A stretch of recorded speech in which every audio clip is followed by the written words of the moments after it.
Okay guys, so this is how you check if you have your copywriting content on Facebook, right? If you're posting, post with Meta Business Suite so that you can be able to check if your content has any copyright on it, okay? Both the songs and the music you used on your content. So here, once you are posting, you go through the create, go through edit, and then once you are on share, we can be able to check if it has a copywriting content. Look at this copyright check. So Facebook says that we check videos to let you know if they contain copyrighted content. This can help you avoid issues with your videos, visibility, and monetization.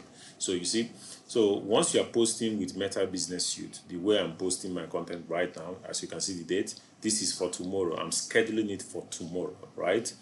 This is the 30th and I'm scheduling it to go on 31st. So this is how you are going to check for copywriting content on your content. So look at this video is going. So here it says copywriting content was not detected in your video. So this video is safe and it can be monetized fully and you can be able to make money from this. There won't be any inhibitions on this content, okay?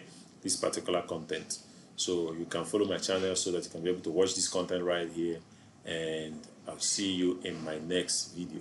Cheers.